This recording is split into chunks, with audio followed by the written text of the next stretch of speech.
We are back once again, ladies and gentlemen. I apologize for the extended leave of absence. It's been like a week since I've done a video, probably a little bit longer, and I'm sorry for that. I was busy last week with work, and then I kind of got sick with the lurgy, and I just wasn't feeling myself.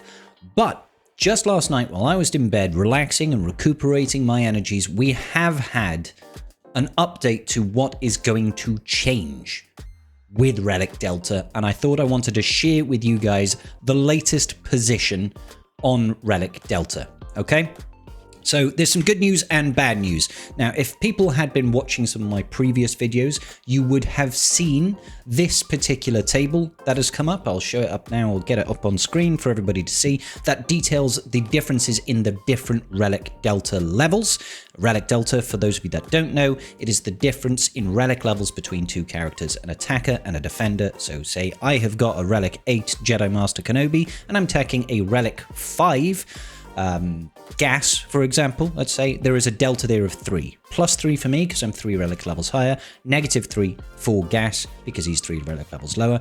We will then have a difference, right? So there's going to be a scaling bonus or detriment based on if you have a bonus delta or a negative delta, right? And that will change based on that delta, and so on and so forth. In the latest version of Relic Delta, it was this, okay? This was the latest version that we got to. The original numbers were like 95 at the tier 4 and 95 damage reduction to tier 5. We dropped down to this one over here, which has just 5% boost for Relic Delta 1, 10% boost to damage for Relic Delta 2, and then it jumps up to 50% for Relic 3, 100% for Relic 4, and double or triple damage rather at Relic Delta of 5, okay? And conversely, you can see that the damage reduction has decreased for Relic Deltas 1 and 2, okay? Now, we have had an update to this because whilst we felt relatively comfortable that Relic Delta 1 and 2 were okay, these had marginal differences on those matchups. If you are within 2 relic levels, you're essentially going to be fine. You know, 10% difference either way isn't actually going to make or break most counters unless it's an incredibly risky soft counter that you're using. We did feel that Relic Delta 3 was a little bit extreme. That 50% damage boost that they get is pretty big, and of course you're doing a third less damage. It does make a big difference when you're trying to punch up from a Relic Delta of negative 3, essentially. So they went back and we are getting a new round of testing. The testing is extending, and I will bring up the new changes now. So this is the new version that we are getting. You can see version 1 over here with the 95-95 exact opposition on these. This was crazy. The defensive numbers were way too high. The damage numbers were quite nasty as well. So you can see where we've come from in this first stage to where we're at now. Now, the biggest difference for this version 4 is Relic Delta of 3 has been reduced quite significantly. So instead of it being a 50% damage increase, it's gone down to 33%. For a Relic Delta of 3, that does feel quite manageable, especially when they've also reduced the damage reduction. So that is if you are less than, if you've got 3 relic levels less than your opponent and you're attacking them, before you were doing 33% less damage. So say your attack normally did 100,000, it's going to do 33,000 less damage, so you end up doing 67,000. Now, instead of doing 66,000, you'll be doing 75,000 because it's 100,000 less 25% is 75,000, right? Nice round numbers for us all to work with. Don't tell me what that damage number would be if it was 162,385. I don't have a calculator handy, but we won't need to work that out. So, essentially, they have made it a little bit easier for us to deal damage. If we are 3 relic levels lower, we can still get in. This realistically, from my testing, if you're using stuff like Phoenix versus Reaver, you should be able to do that. So say you are Relic 5 and they're Relic 8, or you're Relic 6 and they're Relic 9. If you are Relic 4 and they're Relic 7, it should still work. It should still work for those hard counter opportunities, and they, instead of doing 50% more damage to you, they're doing 33% damage to you. Now, don't forget, this also works in your favor, so if you have got higher relic levels, you are going to be dealing more damage to your opponent. It's not like you'll always have a relic negative. I know people sometimes do very frequently face people with mostly higher relics, but it won't always be the case. You will also benefit from these.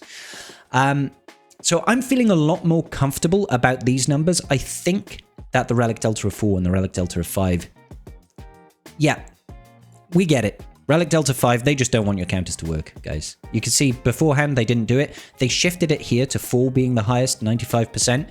And we should have really taken the cue there of basically at Relic Delta 4, they don't really want you countering things anymore. They want you to lower that relic difference, essentially. So invest in your roster a little bit more to stay up and stay competitive and being able to still use your counters.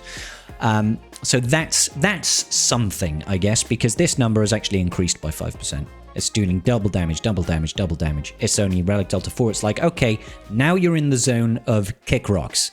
Now you're in the zone of kick rocks because they get one big AoE off. If you've got a big Relic Delta difference, you're gonna get hurt. It's gonna be painful. You can kiss some of those counters goodbye. So like Phoenix versus Reaver, for example. If you're going in at Relic Delta of 5, so like Relic 4 versus Relic 9, it only takes one opportunity for them to take a turn and do an AoE, and you're probably going to just fall flat. And you'll be like, okay, that's the end of that counter. You know? I think that's something that we are just going to have to get comfortable with. CG and not moving on that. They want that to be a hard cutoff. And realistically speaking, Relic Delta 4 is more or less a place of, unless you are using a technical, supremely hard counter with good modding and a good datacron, don't expect to win many Relic Delta 4 differences. Now, that might change based on a couple of matchups. So there's certain things that I can talk to with you guys about this. This comes from the devs that exactly. So what have they confirmed? We are getting extended playtesting. Okay, we don't know for how long it's going to be just yet. We don't know for how long. It could be another week. It could be 2 weeks. Relic Delta, Relic 10, and the economy changes, which is supposed to be influencing how quickly we can get additional relic levels, so how fast can we close the gap on these deltas, is all dropping at the same time. They're all coming live at the same point. We don't know yet when. We don't have a date. When they originally said it, they said it's going to be sometime during Stranger's Conquest, but realistically speaking, that could be in a month's time, or that could be in 3 months' time. I don't know. Like, we literally can't say, got no information on that. They're not going to share it just yet, okay? They want to give us a little bit more philosophy about why they've changed these Relic Deltas, okay? So they're saying they've recognized that players have played with relics in their current state for 6 years. It's mad to think we've had 6 years of relics, and for the last 4, we've been stuck at Relic 9. It's kind of weird, right? And they're saying they don't want to change the meta with regards to what counters work and what counters don't work.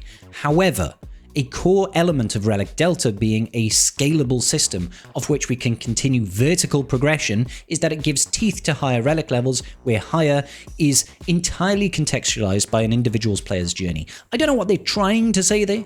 Not sure what they're trying to say there. They're saying we don't want to try and break your counters. We just want to make sure that you're still investing in your roster. You're not thinking, this counter works at Relic 3, I'm not taking them any further. Basically, that's what it feels like. Now, inherently, I don't have a problem with that. We should always want to be like, yeah, I'd see a Malakos. I'd love to have that team at R9.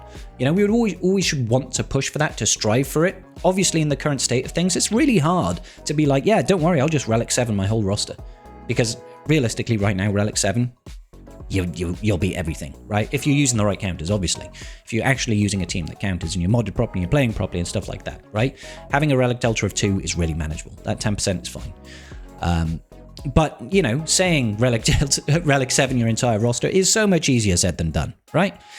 Okay, so if counters continue to work semi-reliably at Relic Delta 4 and reliably at Relic Delta 3, as some of the discussion we have had in our playtest discussion, then the Relic Delta will not be serving its purpose. So what they're saying is, basically, if some of our counters sometimes work at here and quite frequently work at here, they've failed. According to CG, they don't want that to happen. So they want it to be unlikely at Relic Delta and Relic 3 is what Relic Delta 3 and 4 and what we're believing here. So they say, we believe that at Relic Delta 3, counters should struggle to win, but still be able to if you are overcoming them with better mods, better datacron, and or better tactical execution. I mean, isn't better tactical execution just using a smarter counter? I know there's actual gameplay involved, like do you use the wrong move, for example. I know there are elements of that, right? But isn't that the whole idea of counters in general? I don't know. Our stance is that counters should completely lose at Relic Delta 4. They don't want us winning at Relic Delta 4. That is too large of a gap to facilitate growth and satisfy what is needed from the system. Relic Delta 5 numbers exists as a, in case it wasn't clear, you really shouldn't be winning this. This is the devs' words, guys, not mine, okay? Obviously, the gimmick counters should still work at Relic 5, sorry, Relic Delta 5, but only a handful of these teams are currently not looking to curtail. So they're probably talking things like Phoenix, you know, because sometimes you can get it to work even with this damage reduction. That's uncommon. Based on the feedback, the data we have been providing to CG, we did lower Relic Delta 3 a little so that it's less of an abrupt cutoff. Please continue to focus your testing on Relic Delta 3 matchups covering both soft and hard counters. Thank you for your helps. Okay, so ladies and gentlemen, there's a lot to unravel there, but at least now we have got a little bit of guidance around from what CG is expecting. Now, we might not like the fact that they're saying, hey guys, basically Relic Delta 3 should only work if you have got better mods, better datacrons, and a better tactical execution, strategy, gameplay, play the game right. So, you know, and that's why it's kind of punitive. They have lowered those figures, so it should still be okay, but based on what their stance is saying is Relic Delta 4 should not be helping us. You know, we should be losing pretty much every time at Relic Delta 4. And Relic Delta 5 basically kick rocks, completely kick rocks. Okay, so what can I say? In terms of summary of this, am I still on board? Well, I was never on board. Truth be told, I was never a fan of this setup. However, if the changes to the economy that come out, because there's a multi-pronged changes that they are suggesting here coming out with Relic Delta, is one, there's going to be changes to the economy. Two, there's going to be changes to the way that we get marquee characters. I don't know how that works. We haven't seen any of that. And when we are seeing, I don't know if we're allowed to talk about it just yet. Don't know.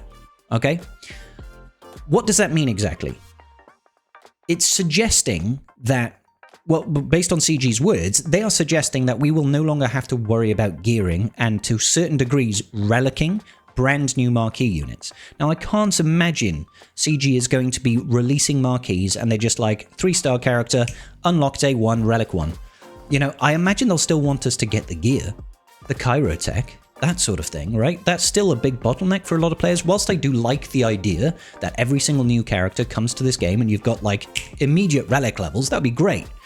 My big worry is, and we're going to have to hold CG accountable here if they try and pull this, is if they are talking about you will get a Relic 1 character provided you 7-star the character in the marquee event, that is not solving anything. That is basically saying, give us money and you get a Relic character for free. When realistically, you're just spending $100, right, to get that character done, or $150. Now, I will not be supportive of that sort of decision. If they are saying that this is going to solve, you know, gearing and low relic tiers for new characters, then it needs to apply to everybody unilaterally across the board. It has to be complete free to play. Brand new players have the exact same capacity as people that are whaling to get to 7 stars, okay? And that's coming from me as a guy that wails to get characters to 7 stars, although not the new ships, because I just couldn't be bothered. So we have to make sure that they don't try and, you know, be like, you just have to pay us to make it happen, because that would suck. They also said, and this part was interesting to me, is that they are going to be addressing error battles, error journey events. So characters like Jedi Master Mace Windu, I'm wondering that when you unlock these now, are they going to give us these characters at like relic level 1, 2, 3, 4, 5, 6, 7? Are we going to actually get, like, you've done all the hard work to unlock a new legendary unit. You go through the event, you unlock it.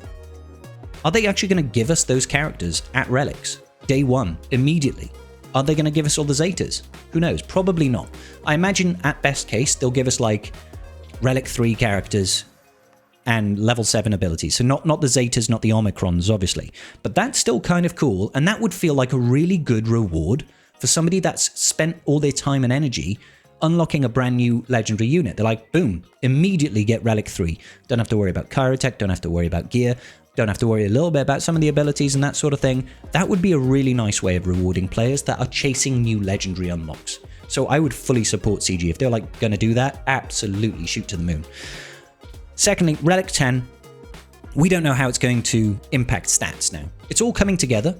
I highly doubt that the way we get Relic 10 is going to be easy at first. They say it's going to be in scavenger events and other events. Don't know if that means it's going to be in whatever the new marquee structure is, whatever the new game mode is. Who knows? There is no indication about how we're going to get it. We do know it's going to be in the scavenger, but for what materials? Is it going to be for Chirotech now that, you know, new characters? We won't have to worry about gearing them supposedly, and we get more and more. I've got 6,000 Chirotech on my main account. It's absurd.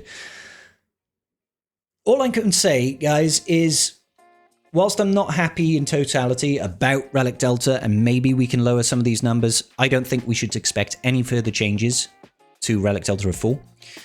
I think we are probably looking at best case scenario right now in terms of numbers. We need to make sure that CG is not playing us when it comes to changes to the relic economy. We need to make sure that CG is not playing us with how quickly we are going to be able to get up to those high relics. Because realistically, if they make those relic levels a lot easier to achieve, but still have relic 8, 9, and 10 be quite difficult to achieve, I think that's a fair place. Because for something to be powerful like relic 8, 9, and 10, right, it has to be relatively difficult to achieve and powerful, right? And I think Relic Delta kind of helps with that powerful feeling, right? But right now, 8, 9 is really hard to achieve anyway, right? But it doesn't give the commensurate power. So I'm hoping that at least they ease that burden of getting to Relic 7. Maybe they decrease the requirements for those. Maybe they just increase our income. Not sure what they're going to do. As soon as I know, guys, as soon as I know, I will get back to you. All right, ladies and gentlemen, please hit the like button. Even if you dislike Relic Delta, I'm just the messenger, and I'll give you updates as soon as I possibly can. I'll see you all in the very next video. Peace out, and may the Force be with you.